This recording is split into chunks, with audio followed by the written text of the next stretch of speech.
हम लोगों ने अभी तक ये सीख लिया बेटा कि साइन थीटा कैसे निकलता है लाल बटे कक्का की सहायता से। लाल बटे कक्का में एल क्या था, लंब, ए क्या था, आधार, और के क्या था, कर्ण। तो हम लोगों ने क्या सीख लिया कि साइन थीटा क्या होता है, लंब बटे कर्ण। कॉस थीटा क्या होता है, आधार बटे कर्ण। टैन थीटा क्या होता है, लंब बटे आधार। और इसके अलावा ये भी सीख लिया कि साइन कॉसेक एक दूसरे के क्या होते हैं, इनवर्सली प्रोपोर्शनल होते हैं। कॉस और सेक एक दूसरे के इनवर्सली प्रोपोर्शनल होते हैं और टैन और कॉट एक दूसरे के इनवर्सली प्रोपोर्शनल होते हैं। अच्छा, इनवर्सली प्रोपोर्शनल होने का मतलब क्या होता है? यदि मैं साइन और कॉसेक को मल्टीप्लाई करूं तो वैल्यू 1 आएगी। कॉस और सेक को मल्टीप्लाई करूंगा तो वैल्यू 1 आएगी। और टैन और कॉट को मल्टीप्लाई करूंगा तो उनकी वैल्यू क्या आएगी, 1 आएगी। अच्छा ठीक है, यहां तक तो हो गया। इसके अलावा हम लोग कैलकुलेशंस को बहुत स्पीड से करने के लिए कुछ फिक्स वैल्यूज होती हैं एंगल की, उनको हमें याद करना होता है। परेशान ना होइएगा, हमें सब कुछ नहीं याद करना है। मैं आपसे जो बस कहने जा रहा हूं उसको ध्यान से देखते रहिएगा। मुझे 5 एंगल की वैल्यूज पता होनी चाहिए, 0, 30, 45, 60, देन लास्ट 90। मुझे ये 5 एंगल की वैल्यूज हमेशा पता होनी चाहिए। हमारे फंक्शंस कौन कौन से होते हैं? हमारे फंक्शन होते हैं साइन, दूसरा होता है कॉस, तीसरा होता है टैन, उसी सीरियल में याद रखना है बच्चों, कॉसेक, पांचवा सेक और छठा कॉट।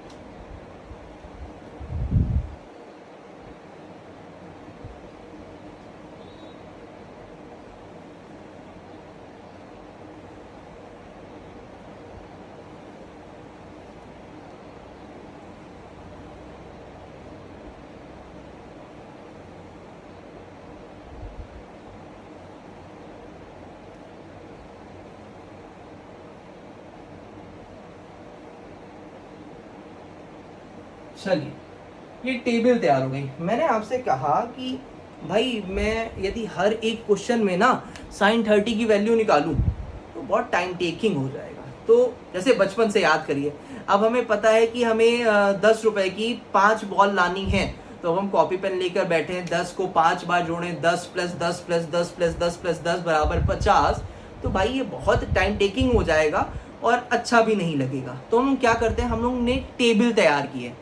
टेबल में हम लोगों ने क्या किया कि 10 × 1 = 10, मतलब 10 से कम 10, 10 दूनी 20, 30, 40, 50। तो यदि 10 रुपए की हमें कोई 5 चीज लेनी होगी तो हम लोग सीधे सीधे क्या करेंगे, 10 × 5 बराबर 50। उसी तरह हम लोगों ने क्या किया, ये कुछ फिक्स एंगल के लिए अपने 6 के 6 फंक्शंस के मान याद कर लिए। अब आप कहेंगे कि सर यदि मैथ्स में हमें कुछ याद करना पड़ा तो फिर वो मैथ कैसी रही? तो बिल्कुल सही आप कह रहे हैं, हमें कुछ नहीं याद करना। हम बस क्या करेंगे, साइन थीटा की कुछ फिक्स वैल्यूज अपने दिमाग में रखेंगे और उसके अकॉर्डिंग क्या करेंगे, बाकी सारी वैल्यूज को हम लोग क्या कर लेंगे, डिराइव कर लेंगे, निकाल लेंगे। चलिए देखते हैं कैसे। हमें केवल ये 5 वैल्यूज याद रखनी है। साइन 0 की वैल्यू 0, साइन 30 की वैल्यू 1/2, साइन 45 की वैल्यू 1/√2, साइन 60 की वैल्यू √3/2 और साइन 90 की वैल्यू होती है बेटा 1। डन। मैं कॉस थीटा की वैल्यूज निकालने के लिए क्या करूंगा, सबको पीछे से आगे उठा के लिख दूंगा। देखिए सबसे पीछे वैल्यू क्या थी, 1, तो मैंने सबसे आगे लिख दी। उसके बाद दूसरे नंबर पे क्या थी, √3/2, तीसरे पे क्या थी, 1/√2, चौथे पे क्या थी, 1/2 और तीसरे पे क्या थी बेटा, ये हो गई 0। डन। अब चलिए बात आती है टैन थीटा की। तो मुझे टैन थीटा का एक कॉन्सेप्ट पता है बेटा कि टैन थीटा बराबर होता है sine theta divided by cos theta, है ना। तो चलिए, यदि मुझे टैन 0 का मान निकालना है, यहां से मैं देखता हूं, यदि मुझे टैन 0 का मान निकालना है तो वो क्या हो जाएगा बेटा, sine 0 divided by cos 0। Sine 0 की वैल्यू 0/1, तो ये वैल्यू हो जाएगी 0। मैंने यहां पे लिख दिया 0। क्या किया मैंने, एक बार फिर से बता रहा हूं, टैन की वैल्यू क्या होती है, साइन अपॉन कॉस। ठीक है, टैन की वैल्यू क्या होती है, साइन अपॉन कॉस। तो मैंने क्या किया, tan 0 की वैल्यू निकालनी है तो sin 0 अपॉन cos 0 और वैल्यू मेरी आ गई। चलिए उसी तरह आते हैं हम लोग किस पे बेटे, tan 30 पे। tan 30 क्या होगा बेटा, sin 30 divided by cos 30। sin 30 क्या है 1/2, cos 30 क्या है √3/2। 2 से 2 कैंसिल आउट, बचा क्या 1/√3, है ना। चलिए अब उसी तरह बात आएगी tan 45 की। tan 45 क्या, sin 45 cos 45, ये क्या हो जाएगा 1/√2 डिवाइडेड बाई 1/√2।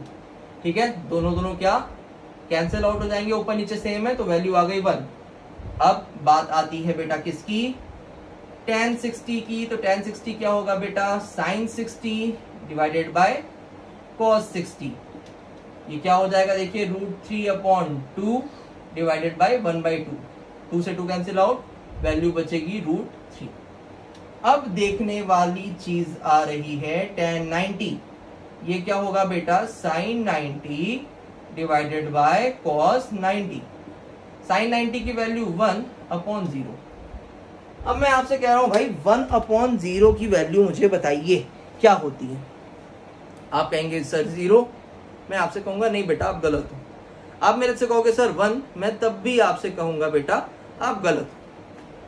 देखिए होता क्या है, जब मेरे पास कोई फ्रैक्शन लिखा होता है, फ्रैक्शन मतलब भिन्न लिखी होती है, तो उसमें क्या होता है बेटा, हम लोग हमेशा जो नीचे लिखी होती है वैल्यू डिनोमिनेटर में, उसमें कुछ मल्टीप्लाई करके उसे न्यूमरेटर के बराबर लाने की कोशिश करते हैं। जैसे सपोज करिए मेरे पास लिखी हुई है यहाँ पे वैल्यू 8 डिवाइडेड बाई 2, तो आप 2 के टेबल में कुछ ऐसा पढ़ोगे कि 8 आ जाए। जैसे 2 1 2, 2 2 4, 2 3 6, 2 4 8। आपने 4 टाइम्स में पढ़ा तो आंसर आ जाएगा क्या 4। मतलब 2 को यदि मैं 4 टाइम्स मल्टीप्लाई करूं तो वैल्यू आ जाती है 8। बात उसी तरह देखिए यहाँ पे 1/0 की। तो मैं अब आपसे कह रहा हूं कि भाई 0 का टेबल ऐसे पढ़ो कि उसमें 1 आ जाए। ऐसा पॉसिबल है क्या, ऐसा पॉसिबल है क्या, ऐसा पॉसिबल हो ही नहीं सकता। क्यों, क्योंकि मुझे पता है कि मैं 0 से किसी भी नंबर को मल्टीप्लाई कर दूं, XYZ किसी को भी, लैक्स को, करोड़ को, मिलियन, बिलियन, कुछ भी मैं मल्टीप्लाई कर दूं, मेरा जो रिजल्टेंट आएगा बेटा वो हमेशा 0 के इक्वल ही आएगा। तो मतलब 0 में आप कुछ भी मल्टीप्लाई करते जाओ, यहां से लेकर जहां तक दुनिया है, आप कभी भी 0 से ऊपर बढ़ ही नहीं सकते, है ना। तो ये जो वैल्यू चलती जा रही है जिसका कोई अंत ही नहीं है, मैंने आपसे कहा जहां तक दुनिया है, दुनिया का भी तो कोई अंत नहीं है। गैलेक्सी का कोई अंत है क्या, आकाश गंगा का, मिल्की वे का कोई अंत है, नहीं है। तो जिसका कोई अंत नहीं होता उसे हम लोग कहते हैं अनंत या इन्फिनिटी या इनफाइनाइट, जो भी आप कहना चाहो, जैसे भी आप प्रोनाउंस करना चाहो उसे। तो 0 में हम इन्फिनिटी टाइम्स भी मल्टीप्लाई करेंगे तब भी 1 नहीं आएगा। इसलिए हम लोग क्या कहते हैं, इस वैल्यू को 1/0 को इन्फिनिटी, इसको दिखाते कैसे, ऐसे हॉरिजॉन्टल 8 बना के उसे बोलते क्या है, अनंत या इनफाइनाइट या इन्फिनिटी, आप जो भी प्रोनाउंस करना चाहो। डन। ये वैल्यूज अच्छे से नोट कर लीजिएगा कि मैंने tan की वैल्यू कैलकुलेट कैसी की है। मैं 1 मिनट यहीं पे रुक रहा हूं, आप वैल्यूज ये जरूर नोट कर लीजिएगा क्योंकि अभी आपने शुरुआत की है ट्रिग्नोमेट्री सीखने की। तो अभी जब आप ये वैल्यूज देखेंगे कि हम लोग tan की वैल्यू निकाल कैसे रहे हैं, तो आपके लिए सारा प्रोसेस और सारा कॉन्सेप्ट क्लियर हो जाएगा। tan की वैल्यू हम लोगों ने कैसे निकाली है बेटा, sin अपॉन cos की वैल्यू करके। अब थीटा की जो भी वैल्यू मुझे निकालनी हो, जैसे tan 0 is equal to sin upon cos 0, tan 30 sin upon cos 30, tan 45 sin 45 upon cos 45, tan 60 sin 60 upon cos 60, या tan 90 आखिरी में आता है तो वो हो जाता है sin 90 अपॉन cos 90। और ये वैल्यू बड़ी यूनिक थी क्योंकि इसकी वैल्यू आ रही थी 1/0, और 1/0 मैंने अभी आपसे कहा कि आप 0 को कितनी बार भी मल्टीप्लाई कर लो, दुनिया के आखिरी पॉइंट तक चले जाओ, तब भी आप 0 से 1 नहीं ला सकते। इसीलिए इसकी वैल्यू होती है इनफाइनाइट या अनंत। नोट हो गया बेटा सबका। चलिए आगे बढ़ते हैं। हम लोग आते हैं बेटा अब कॉन्सेप्ट पे कॉसेक थीटा के। इसको मैं अब रफ करूंगा क्योंकि मैं ये एक्सपेक्ट कर रहा हूं कि आप सब लोगों ने ये वैल्यूज क्या कर ली हैं, नोट कर लिए। चलिए बात आती है बेटा कॉसेक थीटा की। कॉसेक थीटा का मैंने अभी एक फॉर्मूला पढ़ा था, ये क्या होता है, 1/sin थीटा के बराबर होता है बहुत बेसिकली। अब हम लोग निकालेंगे, देखिए कॉसेक 0 क्या हो जाएगा भाई, 1/sin 0। sin 0 की वैल्यू क्या थी बेटा, 1/0। वही पुरानी कहानी, 0 को कितनी बार भी मल्टीप्लाई करूं आंसर क्या आएगा, इनफाइनाइट। चलिए हम लोगों ने वही वैल्यू क्या की, यहाँ पे लिख ली, इनफाइनाइट या अनंत। चलिए अब आती है बात किसकी, कॉसेक 30 की। ये क्या हो जाएगा, 1/sin 30। sin 30 कितना है बेटा, हम लोगों का 1/2। तो ये 2 ऊपर उठ के चला जाएगा, वैल्यू आ जाएगी 2। ठीक है, चलिए बात आती कॉसेक 45 की। भाई कॉसेक 45 क्या होगा भाई, 1/√2। तो ये वैल्यू आ जाएगी √2 के इक्वल। बात आएगी बेटा कॉसेक 60 की, तो ये 1/√3/2। तो ये वैल्यू बना देगा 2/√3। ये वैल्यू आ गई 2/√3। उसी तरह कॉसेक 60 के बाद कॉसेक 90, तो ये 1/sin 90, 1/1 will always equal to 1। Done. फिर से आपको मैं थोड़ा समय दे रहा हूं कि ये जैसे ही मैंने कॉसेक की वैल्यू एक्सट्रैक्ट की है, आप इसको नोट डाउन कर लें, क्योंकि ये अभी आपको समझने में 2-3 बार ट्राई करना पड़ेगा। अभी तो आपको सब समझ में आ रहा होगा, मैं ये आशा करता हूं कि आपको ये पूरा कॉन्सेप्ट समझ में आ रहा होगा। लेकिन जब आप 1-2 दिन बाद अपने आप से ये वैल्यूज एक्सट्रैक्ट करने की कोशिश करेंगे तो कहीं ना कहीं पे आप फंसेंगे जरूर। इसलिए आपके पास ये प्रोसेस नोट होना बहुत जरूरी है। चलिए नोट करिए इसे।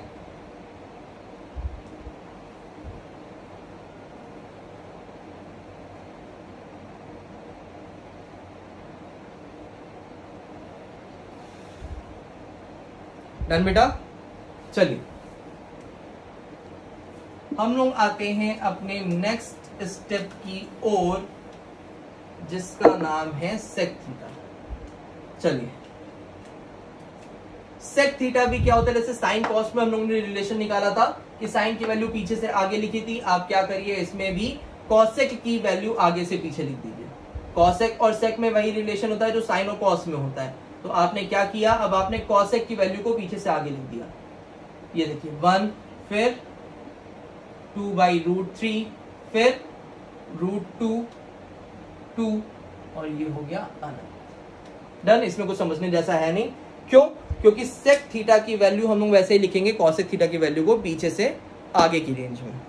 चलिए लास्ट बचता है हमारे पास क्या भाई, कॉट थीटा।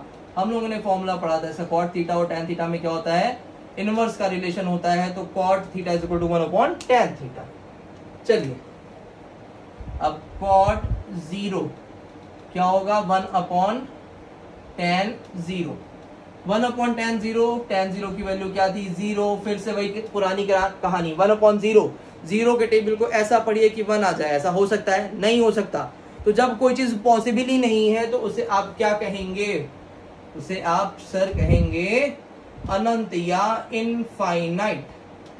चलिए आते हैं हम लोग कॉट 30 पे, 1/tan 30।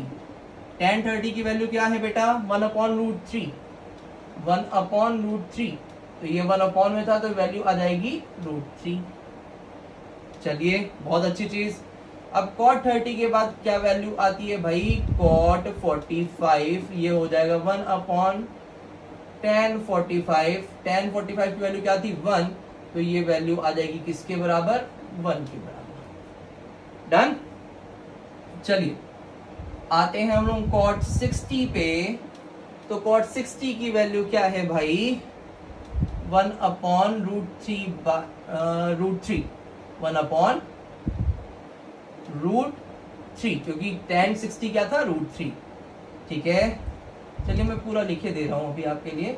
cot 60 होता है 1/tan 60 या 1/√3। अब cot 90 क्या होगा भाई, 1/tan 90, tan 90 क्या था, अनंत। अब अनंत को आप ऐसे ना लिखे, अनंत होता क्या था, 1/0, है ना। तो ये 0 उठ के चला जाएगा अंश में, ये बना देगा 0/1। अब 1 का टेबल ऐसा पढ़िए कि उसमें 0 आ जाए। तो भाई 1 के टेबल को यदि 0 टाइम्स पढ़ोगे तो 0 आ जाएगा, है ना। तो 1 को आप 0 टाइम मल्टीप्लाई करोगे तो 0 आ जाएगा। तो इसका आंसर आ गया 0। बात समझ में आई। चलिए मैं आपको समय दे रहा हूं, इस टेबल को भी नोट कर लीजिएगा क्योंकि ये भी आगे आपको हेल्प करेगी।